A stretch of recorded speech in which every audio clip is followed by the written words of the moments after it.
So guys, hello, क्या हाल चाल आप सभी के। I hope you all are very good and once again welcome to our YouTube channel the brain bench. Now we are discussing about double fertilization द्वारा निषेचन के बारे में। तो आज की हम प्रोसेस शुरू करने से पहले हम कुछ थोड़ा रिवाइंड करके देखेंगे कि पिछली वीडियो में हमने मेल पार्ट और फीमेल पार्ट के बारे में पढ़ा था, जो कि स्टाइल और कार्पल थे, सॉरी स्टामिन और कार्पल थे। तो अब क्या होता है, मेल पार्ट के अंदर मेल गैमीट का फॉर्मेशन होता है एंड फीमेल पार्ट के अंदर ऑब्वियसली फीमेल गैमीट यानी ओव्यूल का फॉर्मेशन होगा। तो अब क्या होगा, फर्टिलाइजेशन की प्रोसेस के अंदर दो युग्मकों, नर युग्मक और मादा युग्मक का संलयन होता है, fusion between male and female gametes. This process is called fertilization. तो ये प्रक्रिया शुरू करने से पहले हमें क्या करना पड़ता है कि जब फ्यूजन होगा तो फ्यूजन के लिए मेल गैमीट का फीमेल गैमीट के साथ में कनेक्ट होना बहुत ही ज्यादा जरूरी होगा। तो उन दोनों के कनेक्ट के लिए एक और प्रोसेस होती है, जिस प्रोसेस को हम पॉलिनेशन कहते हैं। The pollen grains moves from anther to stigma with the help of any medium, by wind, by air, by insect, which process is called pollination। यानी कि किसी भी माध्यम के द्वारा पॉलन ग्रेन्स का गति करके स्टिग्मा तक जाना, वो प्रक्रिया कहलाती है पॉलिनेशन या परागण की प्रक्रिया। तो इस प्रोसेस को हम पॉलिनेशन की प्रोसेस कहते हैं, जिसे परागण भी कहेंगे। परागण की प्रोसेस के थ्रू जो मेल गैमीट्स पॉलन ग्रेन्स होते हैं वो किसी माध्यम के द्वारा गति करके फीमेल पार्ट के ऊपर वाला जो भाग होता है स्टिग्मा, जिसे वर्तिकाग्र कहते हैं, उस पर आएंगे। ठीक है गाइस, अब हमने पॉलन ग्रेन्स का स्ट्रक्चर पिछली वीडियो में देखा था कि कुछ इस तरीके से पॉलन ग्रेन होता है। देन उसके बाहर की तरफ एक्साइन की वॉल होती है जो स्पोरोपोलिनिन की बनी हुई होती है, और एक्साइन की वॉल के अंदर कुछ जगह पे लूज वॉल्स होती हैं जिसे हम जर्म पोर कहते हैं, उन्हें हम जर्म पोर कहेंगे। तो होता क्या है, जब पॉलन ग्रेन्स स्टिग्मा के ऊपर आ जाते हैं, देन एक्साइन स्पोरोपोलिन की बनी हुई है और अंदर वाली जो वॉल है जिसका नाम इंटाइन था, इंटाइन सेल्यूलोज की बनी होती है, देन पतली भी होती है, स्मूथ भी होती है। तो जो पॉलन ट्यूब बनेगी, जिस ट्यूब से पॉलन ग्रेन एंटर करेंगे ओव्यूल के अंदर, वो ट्यूब फिर फर्दर इंटाइन की वॉल से बनेंगे और जर्म पोर से होते हुए ट्यूब बाहर निकलेगी और फिर वो आगे गति करते हुए ओव्यूल के अंदर जाएगी। तो ये प्रोसेस पॉलिनेशन के बाद की होती है। हमने पॉलिनेशन देख लिया। अब क्या होता है, पॉलन ग्रेन वर्तिकाग्र या स्टिग्मा के ऊपर आने के बाद में पॉलन ट्यूब का फॉर्मेशन करते हैं। देन पॉलन ट्यूब फॉर्मेशन करने के बाद में वो tube Sidhi he micropylar and के अंदर एंट्री करती हैं और उन ट्यूब के थ्रू दो मेल गैमीट जो होंगे वो फीमेल ओव्यूल के अंदर जो है एंटर कर जाएंगे और फिर उनके बीच में फ्यूजन होगा मेल गैमीट और फीमेल गैमीट का। तो जो फ्यूजन होने की जगह होती है वो ओवरी होगी, ओवरी के अंदर फ्यूजन होगा, लेकिन उससे पहले पॉलिनेशन की प्रोसेस होना जरूरी होता है। तो अब जब पॉलन ट्यूब बन जाएगी तो उसके तीन तरीके होते हैं पॉलन ट्यूब का ओव्यूल के अंदर एंटर करने के। तीनों तरीके अलग अलग हैं, उनके अलग अलग पाथवेज होंगे। तो हम तीनों पाथवेज को भी देखेंगे कि मान लो नंबर 1 है, अगर किसी पॉलन ग्रेन का स्टिग्मा के आने के बाद में उससे पॉलन ट्यूब बन रही है और वो पॉलन ट्यूब सीधे ही माइक्रोपाइलर एंड में एंट्री करती है घूम के, तो उस प्रोसेस को हम कहते हैं प्रोगेमी। तो इस प्रोसेस को कहा जाता है प्रोगेमी। द प्रोसेस नंबर 1, किसी पॉलन ग्रेन से पॉलन ट्यूब का फॉर्मेशन होकर सीधा माइक्रोपाइल एंड के अंदर एंट्री करने की प्रोसेस को हम प्रोगेमी की प्रोसेस कहते हैं। देन सेकंड प्रोसेस किस तरीके से हो सकती है, जब कोई पॉलन ग्रेन से पॉलन ट्यूब, अब देखो जो ओव्यूल होता है, ओव्यूल की जो ऊपर वाला पार्ट होता है उसे हम चैलेजा कहते हैं, और जब पॉलन ट्यूब चैलेजा को क्रॉसओवर करते हुए अंदर एंटर करती है, देन माइक्रोपाइल में एंट्रेंस करेगी, उस प्रोसेस को हम कहते हैं चैलेजागेमी। यानी चैलेजा को क्रॉस ओवर करने के बाद में माइक्रोपाइल में एंटर करने वाला pathway, okay. Then third number आता है जब पॉलन ग्रेन से पॉलन ट्यूब का फॉर्मेशन होता है, देन वो आउटर एंड इनर इंटेग्यूमेंट को क्रॉस ओवर करते हुए माइक्रोपाइल में एंटर करती है, तो उस प्रोसेस को हम कहते हैं मीजोगेमी। क्या कहेंगे? मीजोगेमी। सो गाइस, मीजोगेमी की प्रोसेस के अंदर साइड से पॉलन ट्यूब एंटर करेगी, जो बाहरी आउटर और इनर इंटेग्यूमेंट होती है उसको क्रॉस ओवर करेगी, चैलेंजर में चैलेंजर वाले पार्ट को क्रॉस ओवर करेगी और प्रोगेमी में डायरेक्ट माइक्रोपाइलर एंड में एंटर करेगी। सो ये तीन तरीके थे जो कि पॉलन ट्यूब ओव्यूल के अंदर एंटर करने वाली है। ठीक है, अब इन तीनों तरीकों से कैसे भी पॉलन ट्यूब ओव्यूल के अंदर एंटर कर जाएगी, देन इन पॉलन ट्यूब से दो मेल गैमेट्स एंटर करेंगे एक्चुअल ओव्यूल में, तब जाके यहाँ पे फर्टिलाइजेशन की प्रोसेस होती है। तो फर्टिलाइजेशन की प्रोसेस के अंदर क्या होता है वो सबसे पहले देखते हैं कि अब ये जो मैच्योर ओव्यूल आपको दिख रहा है उसके अंदर क्या है। ऊपर की जो तीन सेल है उन्हें हमने बोला एंटीपोडल सेल, नीचे वाली एक सेल एग सेल होती है, देन ये ऊपर की दो जो सेल हैं उन्हें हम सिनर्जिड कहेंगे, और बीच वाले जो दो न्यूक्लियस वाली सेल है उसे सेकेंडरी न्यूक्लियस कहा जाता है। तो मान लो कि जो दो मेल गैमेट्स हैं वो ओव्यूल के अंदर एंटर कर चुके हैं, ओके। देन उनके अंदर फ्यूजन किन किन के बीच में होगा, किस तरीके से होगा वो देखते हैं। देन सबसे पहला फ्यूजन होगा मेल गैमेट का फ्यूजन होगा, एक मेल गैमेट का फ्यूजन होगा एग सेल के साथ में। फर्स्ट मेल गैमेट का फ्यूजन होगा एग सेल के साथ में। सो मेल गैमेट भी हैप्लॉइड होता है एंड एग सेल भी हैप्लॉइड होती है, तो इनसे फ्यूजन होने के बाद में जो स्ट्रक्चर बनेगा वो फॉर्मेशन होगा जाइगोट का। जाइगोट का यानी युग्मनज का निर्माण होना। तो एक मेल गैमेट का एक एग सेल के साथ में फ्यूजन होने से जाइगोट या युग्मनज बनता है। एक मेल गैमेट और ये एक एग सेल से यहाँ पे फ्यूजन होगा जिससे क्या बनेगा, युग्मनज। और मेल गैमेट और एग सेल के बीच में फ्यूजन होने की प्रोसेस को कहते हैं सिनगेमी। इसका भी क्वेश्चन नीट में बहुत बार आता है, व्हाट इज द सिनगेमी।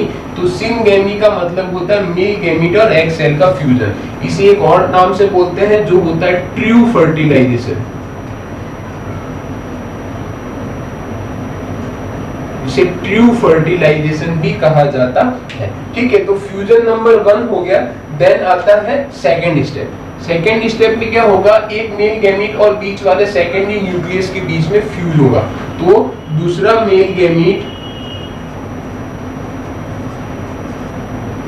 ये भी एन है, हैप्लॉइड है, देन फ्यूज करेंगे सेकेंडरी न्यूक्लियस के साथ में, और ये होता है डिप्लॉयड टू एन बिकॉज दो न्यूक्लियस है। Then 1n and 2n male gamete और सेकेंडरी न्यूक्लियस का जब फ्यूजन होता है तो बनता है PEN पेन, यानी कि प्राइमरी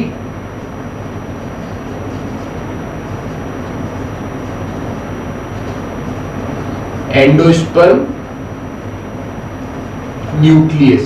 तो एक मेल गैमेट और एक सेकेंडरी न्यूक्लियस के बीच में जब यहाँ पे फ्यूजन होता है तो PEN यानी प्राइमरी एंडोस्पर्म न्यूक्लियस का फॉर्मेशन होता है। अब देखिएगा ये हैप्लॉइड है एंड ये डिप्लॉइड है, तो हैप्लॉइड डिप्लॉइड का जब फ्यूजन होगा तो जो प्राइमरी एंडोस्पर्म न्यूक्लियस है वो होगा ट्रिप्लॉइड यानी 3n। और जब मेल गैमेट और सेकेंडरी न्यूक्लियस के बीच के फ्यूजन की प्रोसेस को हम कहते हैं ट्रिपल फ्यूजन।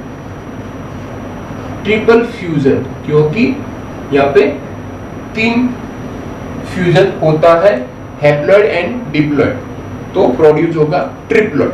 ठीक है, तो इस तरीके से अब क्या होता है, the formation of zygote and primary endosperm nucleus is collectively called double fertilization, यानी इन दोनों को संयुक्त रूप से हम दोहरा निषेचन कहते हैं। बिकॉज डबल फर्टिलाइजेशन का मतलब होता है दोहरा निषेचन, 2 बार होने वाली प्रोसेस निषेचन की। तो एक बार प्रोसेस में जाइगोट बनता है, देन दूसरी बार प्रोसेस में एंडोस्पर्म न्यूक्लियस बनता है। तो इनको हम कलेक्टिवली फॉर्म में डबल फर्टिलाइजेशन की प्रोसेस कहा जाता है। अब फर्दर अगर हम डेवलपमेंट देखते हैं तो जाइगोट का डेवलपमेंट होगा आगे एम्ब्रियो में, यानी कि युग्मनज जो है वो परिवर्तित हो जाएगा भ्रूण में, और भ्रूण से बाद में बनेगा सीड का मतलब बीज। तो इसका फॉर्मेशन डेवलपमेंट इस तरीके से होता है। लेकिन अब मेन टॉपिक आता है कि what is the actual meaning of primary endosperm nucleus. इससे क्या होता है, तो प्राइमरी एंडोस्पर्म न्यूक्लियस आगे डेवलप करके एंडोस्पर्म बनाएगा।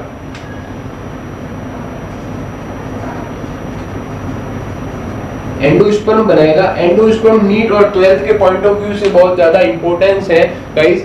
एंडोस्पर्म का जो फंक्शन है वो मेन फंक्शन ये होगा कि एंडोस्पर्म्स के अंदर स्टोरेज ऑफ फूड होता है, carbohydrate, fats, proteins and many vitamins इसके अंदर स्टोरेज हुए रहते हैं। इसलिए एंडोस्पर्म जो है डेवलप करता हुआ एम्ब्रियो होता है, उसको नरिशमेंट प्रोवाइड करता है, यानी पोषण देने का काम करता है। ये इसका मेन फंक्शन है। लेकिन इनकी आकृति या इनका जो स्ट्रक्चर है वो अलग अलग तरीके के प्लांट में अलग अलग स्पीशीज के अंदर डिफरेंट टाइप्स का होता है। तो ये एंडोस्पर्म कितने टाइप्स का होता है उसके बारे में भी हम देखेंगे। तो अब पढ़ते हैं एंडोस्पर्म्स के बारे में। तो नंबर 1 टाइप का जो एंडोस्पर्म है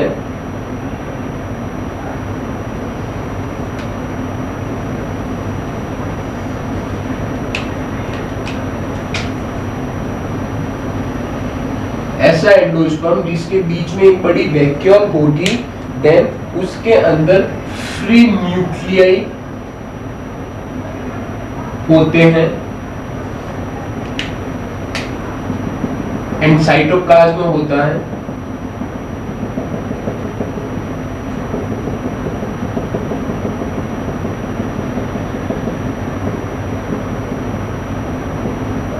ठीक है गाइस, उस एंडोस्पर्म को हम कहते हैं न्यूक्लियर एंडोस्पर्म।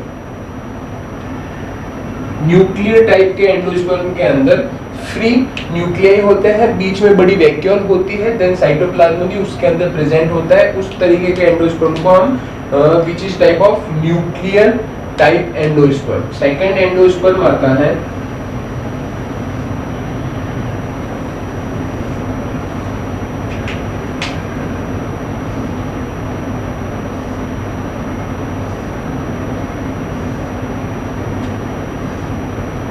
इस तरीके के एंडोस्पर्म के अंदर जब ये साइटोप्लाज्म होगा तो उसके अंदर सेल वॉल बनना शुरू हो जाएगी। तब सेल वॉल बन जाएगी तो साइटोप्लाज्म डिवाइड हो जाएगा, तो एक तरीके की अलग अलग सेल्स बननी शुरू हो जाएगी। तो इस एंडोस्पर्म को हम कहते हैं सेल्यूलर एंडोस्पर्म।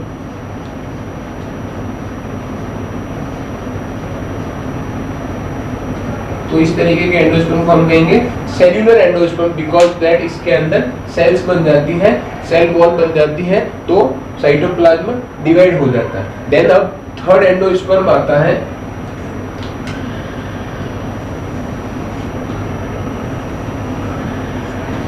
इस तरीके के एंडोस्पर्म के अंदर कुछ बड़ी सेल्स भी होती हैं, कुछ छोटी सेल्स भी होती हैं, और कहीं कहीं पे फ्री न्यूक्लियाई भी प्रेजेंट होते हैं। तो इस तरीके के एंडोस्पर्म को हम कहते हैं हेलोबियल एंडोस्पर्म। तो helobial endosperm actually this is the collectively form of nuclear and cellular endosperm का पार्ट है। इन दोनों से मिलकर ये नया एंडोस्पर्म बना है जिसके अंदर सेल्स भी हैं, देन फ्री इसकी तरफ फ्री न्यूक्लियाई भी प्रेजेंट है। तो उस एंडोस्पर्म को हम हेलोबियल एंडोस्पर्म कहते हैं। मेनली 3 तरह के एंडोस्पर्म होते हैं, और नीट के पॉइंट ऑफ व्यू से इस एंडोस्पर्म वाले पार्ट से बहुत अच्छा क्वेश्चन आता है कि न्यूक्लियर एंडोस्पर्म का एक एग्जांपल है कोकोनट।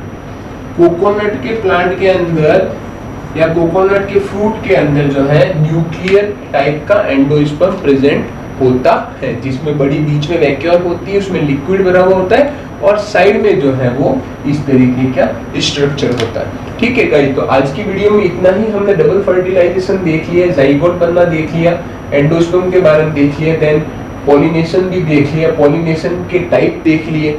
ठीक है, तो अब हम अगली वीडियो के अंदर कुछ नया देखेंगे। जो ये एम्ब्रियो बना है वो एम्ब्रियो के डेवलपमेंट के बारे में देखेंगे।